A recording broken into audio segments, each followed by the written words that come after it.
Good day, viewers. Welcome to another edition of 30 Minutes, the interactive program of Trust Television. I'm Manir Dan Ali, and my guest today is a senator of the Federal Republic of Nigeria, Yahya Abubakar Abdullahi, who before he became a senator was an academic, and after being an academic at Ahmadu Bello University, Zaria, was also in the federal civil service, rising to the highest post of federal permanent secretary. Senator Yahya, welcome to the program. Thank you very much. I know that the issue before the National Assembly that is currently generating a lot of interest is your seeming impatience with President Muhammadu Buhari. Why have matters come to the pass that you are even contemplating the I-word impeachment? Thank you very much. Well, this thing has a lot of things in coming. I think yourself and the viewers will recall that when this particular Ninth Senate came into office in May 2019, coming from the 8th Senate when there was some tension between the National Assembly and the President, we thought that the best way in which we can really get the nation, to really get the best out of government is if the two arms of government cooperate with each other and work together. Together, yes. So we were quite convinced, that with the two arms of government working together, Nigerians can get the best out of the performance of the government. So, in fact, for that kind of commitment, we even earned the sobriquet exactly of rubber stamp in the National Assembly. But we did it actually out of conviction, that we thought that with that kind of commitment, will help the administration, because we believe, and I think we still, it's correct that there is one government, and that government contains both the legislature and the executive government. Once the two are not working together, then there is a deficit in governance. This is fundamental anywhere. So, but what has changed to make you now what has changed is there are two issues really, or three. The first one is the issue of insecurity. How it has deteriorated over time, and we think it has not been managed properly. The second issue, the economy, the way in which the economy has been managed. Of course, we know that there are some external shocks and there are also internal challenges. But we still believe that much could have been done, to make sure that we don't run up to a situation where the country becomes insolvent. So the other issues are issue of governance. That's the third issue. But isn't there then a fourth issue, election? Well, you are doing this with an eye on the election, that you want to maybe come out, senators or members of the National Assembly, smelling of roses, as if you are not part of how we got here. Well, it's not, we are not part. We knew we are part of governance. And that's why we are saying the governance is the fourth issue. And elections, the Electoral Act, and how we conduct ourselves, the way in which the parties operate, the way in which the government manages, the affairs of state, the way in which states, the relationship between states and local governments and local government and state, the constitutional arrangement of the nation and everything. We are all part of this thing. But why is it that it's only at the 11th hour that you are coming to? No, it has been brewing for quite some time. It has been brewing for quite some time. You will see that when we started all these issues, the first thing that we did was to convoke a roundtable discussion on security of the nation. And we invited everybody, all the security agencies and everything were there. We sat down, and I think only Daily Trust came up and really captured the thing in an editorial, because at that time it was the height of COVID when we were doing this. We started this around January, February 2020. We did all the interactions, then COVID just came in. We were only able to conclude this in around May. We did the executive salary, executive summary, and we had all the report, which we gave to all the security agencies. But it didn't seem to have any impact. I personally, took copies of that report to the chief of staff to the president. That is in your position as the leader of the Senate. Leader of the Senate. Yes. We gave him the copy and everything. In every single recommendation and work that we have done, nobody has called up to say that what we have said there is not germane. And we know that every single sentence there is actionable. If it's not actionable, come and tell us why it is not. Up to now, I don't think anybody has looked at that document. So the same kind of issues that even the security agencies, when they were before the committee of the Senate, admitted some of the lapses in the way in which they are operating. And we sat down with them and worked out the ways and means of correcting these lapses. But at the end of the day, I think the entire document was thrown out. So it just seemed to have joined the retinue of reports that are usually there in government so nothing was done. Storage. And this security situation kept deteriorating. People from outside say, okay, sack the chief of staff, sack the chief. It's not actually of sacking. Whoever you bring there, if you don't sit down and do the right thing and actually, get your feet dirty and get the work done, coordinate, get the institutions to work, do the necessary reforms, carry out the necessary interactions and reforms, that will ensure that these institutions work together.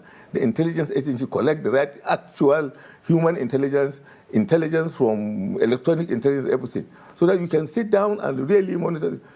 You cannot get anywhere. But recently there was a report quoting the Deputy Speaker of the House of Representatives who was saying that on the Kuje attack, the DSS, the Department of State Security, issued 44 intelligence reports on the imminence of that attack. You are just confirming what I'm saying. What I'm saying is that the left does not know what the right is doing. The right does not know what the left is doing. The security agencies, they themselves understood that they are not coordinated and they are not working together. But why is this so? Isn't there somebody who is looking at the big picture and ensuring that people are doing their job? That's what should happen. But it seems nobody cares. And are you, by your act of now beginning to talk of impeachment, are you all laying the blame on the president's doorstep? The president is the commander-in-chief. The president is the head of all the national security agencies, and he had the mandate of all Nigerians to secure, their lives and properties, and also make sure that they have better welfare matters accorded to them. But he seems to be exasperated. You remember what he said when he visited Kuje after they attacked the prison? He did say there seems to be lack of intelligence and was surprised at all of that. It was surprised, and even the Senate president, when he visited... But who was responsible? He has all the security agencies under his hands. So who is complaining to who? To who? Maybe there is something that the National Assembly should have done, which it hasn't done. What can we do? We are not an executive. We are not implementing the thing. All that we are supposed to be doing at the National Assembly, we have done. And that's why you can see the level of anger yesterday in the Senate. We went into a closed session. The level of anger is not just minority parties. And it's not just politicians with an eye on the election. Who want to shift the blame to somebody else. The problem with politicians, with us politicians, is that no politician wants a situation where he cannot go home. He cannot drive freely. And even when they hibernate here in Abuja, they cannot come out because for fear of being kidnapped or something. A politician is one person who appreciates freedom more than any other person, because he wants to be free to move out and campaign and do all that. Well, but a lot of politicians are said to abdicate that responsibility. They stay cooked up in Abuja and don't visit their constituency. No, not all of them could be. No. I have been there. I had the same kind of view like you before I went to the National Assembly, but I don't think it's true. When last did you visit your own constituency? Last week. Okay. And you are there for how long? I was there for about 3 or 4 days. Last week I was there for about 2 weeks. And I go around, and my people, I know even if something small happens now, I can be able to know what is happening in my constituency more than the people who are there. Is it because you are part of Kebbi State? It's not like, say, Zuru and other areas where this terrorism is happening, where this banditry is happening. Even in Zulu, the problem is that we have people. We have people right down, and with this new modern technology, whatever is happening, you can get in real life. From people who relate to you on phone and who there is WhatsApp, you can even get the pictorial representation, whatever is going on. So what's the sense you are getting from your own constituency, especially about this move that you seem to be wanting to take? Oh, well, the people of this country are exasperated. The people of this country have had, we came with a lot of hope. That there would be peace and security and there would better lives will be much better, but they're getting worse, terrible and brutish. People fear cannot sleep with their two eyes closed. People fear they don't have the basic means of life, and still their lives are also in danger. But isn't that view of yours now being colored by the fact that you have moved from the ruling party to the opposition party to secure your seat in the Senate? No, it's not really that one. Even those people who have even become secured their seat to be governors, when you go to the Senate, or who have secured seat to come back, all of them. It's a unanimous position. The only difference was that the minority want to use the word, impeachment notice. The other people said no. Just the constitutional, as though that we can use our constitutional powers, to make sure that Nigerians do not become the victims of terrorists and criminals. So are you saying that your own president, that is the Senate president, is isolated on this matter because he seems to be wanting to protect the president? Well, no, he seemed not to use the word impeachment, and he's together with some other senators too. They said, look, the constitutional powers of the Senate includes notice of impeachment. Why do you have to mention it? That's their argument. And the other issue on which I also agree with them is that if you send a notice of impeachment now to the president, you are telling the terrorists that they have won. They will celebrate. There will be celebration. Like these people who are even the government now are even impeaching the president for the action that we have taken to attack Kuje, to attack the Brigade of Guards. It will embolden them. So there is no need for you to even mention that word. Just go ahead and say we use our constitutional powers, means, and take constitutional steps, to ensure that our people are not battered to submission by terrorists and criminals. So some will say it's just that Nigerian word shakara. I mean, it's just semantics, No, I mean, even the fact of threatening to do the impeachment, because you are saying there are other considerations that you don't want the terrorists to look like they have won all of that. So yes, those things will creep in, so there won't be any serious in the matter. Because I know that when the Senate comes back, if the motion had gone on, then the Senate has already sent out its word. But now the motion has not been debated. So maybe when we come back from the recess, this issue will come up again. We hope that some very serious issues will be taken up. The Minister of Information has recently said that, I think today, I read it today, that the National Security Council is going to meet today. The President directed they meet today, maybe as a result of what happened in the Senate yesterday, or for some other reason. We don't know what they are going to do, what proactive measures they are going to take. But I know that when the Senate comes back, this issue is going to come back again, because the security and lives of Nigerians are what is keeping all of us there. And once Nigerians are not secure, then what is the whole purpose of governance? What is the whole purpose of a government being there when people cannot even sit down, move from point A to point B, and cannot even sleep in their houses, free from fear, and terrible expectations. So I think on that note, we'll go on a short break and resume the conversation when we return. Welcome back to the program. Before we went on the break, you seem hopeful that the national security meeting, which is almost routine on Thursdays, another one is happening as we speak. Do you expect much to come out of it simply because the National Assembly is getting uneasy over the whole security situation? Well, it's my hope that much better results come out of this meeting. There have been previous meetings, and we don't know literally what they do discuss. But I hope that this one will be different, because the threats are palpable, and people have seen the outcome. But why did it take even the National Assembly, the executive, so long until we start seeing these issues in Abuja, the capital, when people have been killed and are being abducted on a daily basis? Well, you see, in states like Katsina, Zamfara, Kebbi, Sokoto, Niger, Kaduna, and a number of others. You see, these issues have started. In fact, when you looked at the situation, it was there. It started, it was there in Plateau.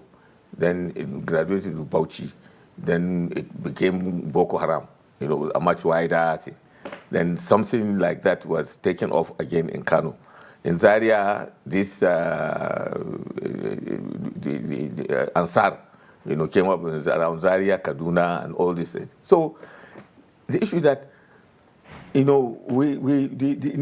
whole issue, for me, my understanding that in the nation's security architecture over time has been deteriorating, precisely because the system of governance has given room to empty spaces and corrupt institutions. And once you have corrupt institutions, the authority loses a moral authority, moral right to rule. And therefore, non-government actors, non-state actors come into... Whether bandits, kidnappers, and others to fill in the gap. Exactly. And once that happens, those non-state actors will have room to now organize themselves. So it is a metamorphosis of this thing. It has now come to face us like a monster. Now, when you look at what is happening, the National Assembly did not just wake up now. It has been a process. There were so many committees. In the 7th Senate, there was the Kabiru Gaya Committee, which looked at the security situation. And I can remember when I was a PAMSEC, even before I became a PAMSEC, I was secretary to the Presidential Committee on National Security, which the late Professor Tamuno, Tikene Tamuno was chairing with the former Inspector General of Police, Gamboji Meta, and several illustrious Nigerians, including the present Emir of Gondu. We went all over this country and catalogued what the major security flashpoints in this country were. We submitted a copious, a big report to the president. Which was conveniently kept aside. Several security conferences and workshops and everything were done. Nothing came out of it.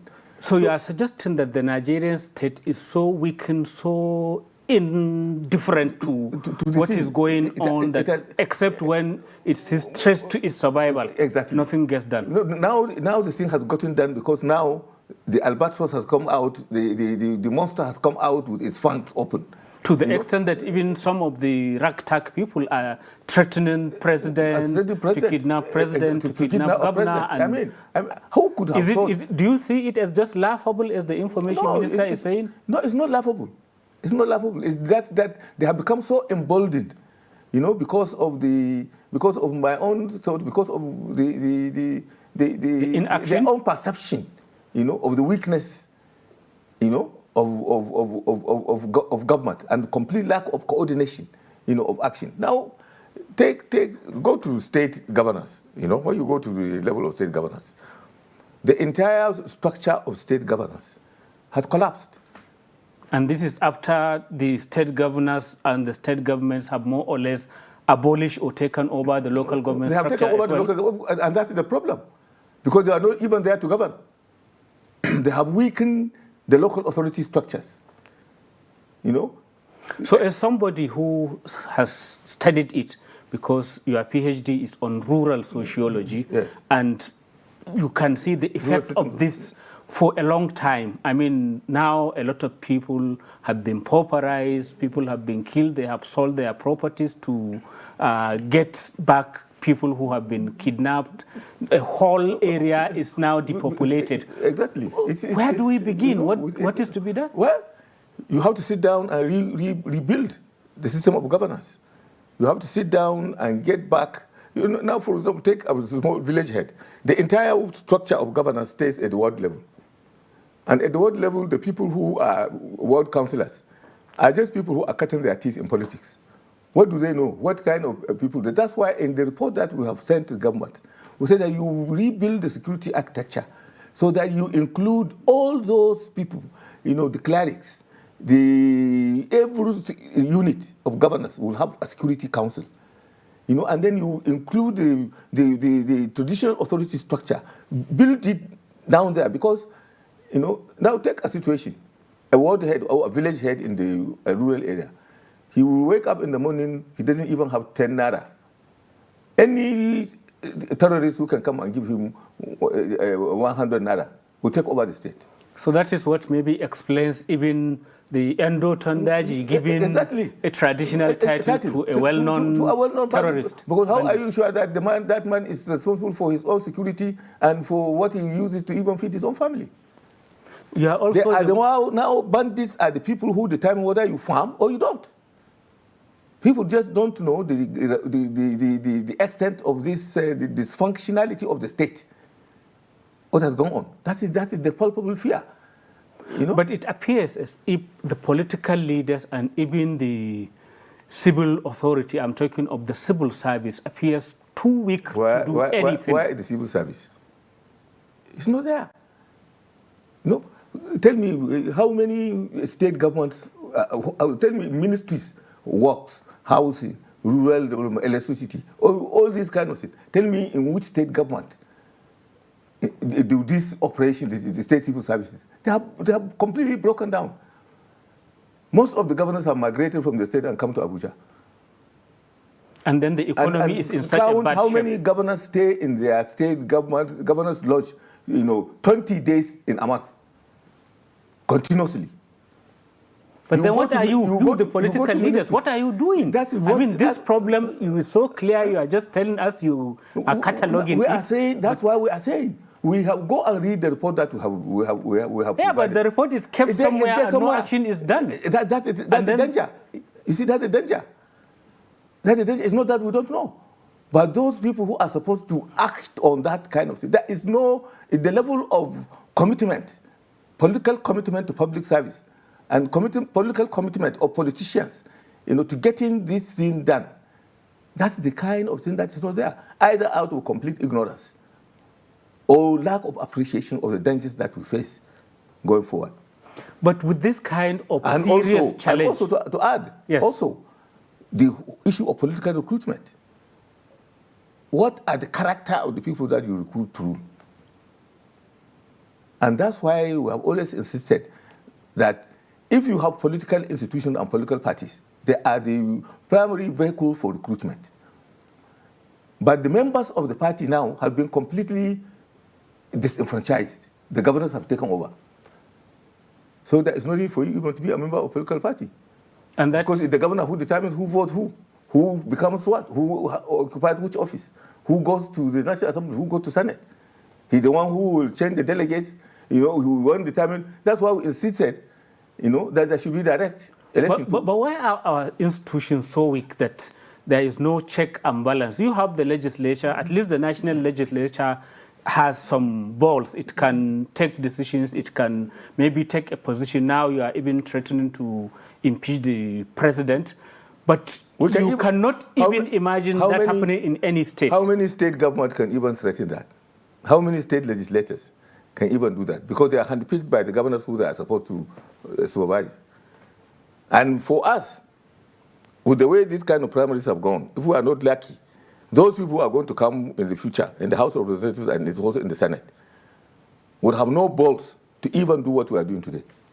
So they would be just like yes men. Exactly. We will just become another state House of Assembly, where even when we do constitutional changes to empower the local governments, to empower the houses of assembly themselves, the governors tell them not to sign. And they don't. And they don't. So, but This is the danger. where will all this take us? I mean, you have a democracy that is not delivering results. I mean, the only result is maybe to you, the big politicians, you are doing well, you are looking well, you have properties, you can travel anywhere, your interest is well taken care of. But the ordinary person down there in Zamfara, in Katsina, in all over actually Nigeria, is just left to fend for himself. He's at the mercy of bandits and criminals. And it's not all politicians that enjoy those perks that you are talking about. And let me tell you, did you give up yours? I don't think that anybody, any member of the legislature now or today, who has come and made money by being a member of the Senate or House of Representatives. Most people who live, go and ask them, most people who live, either they came rich and end up poorer. How many of them now? There are some legislators who became senators several times now, cannot even feed themselves. That I can tell you. But many Nigerians will find that fantastic, good to believe. Yes, but I'm telling you because I know them.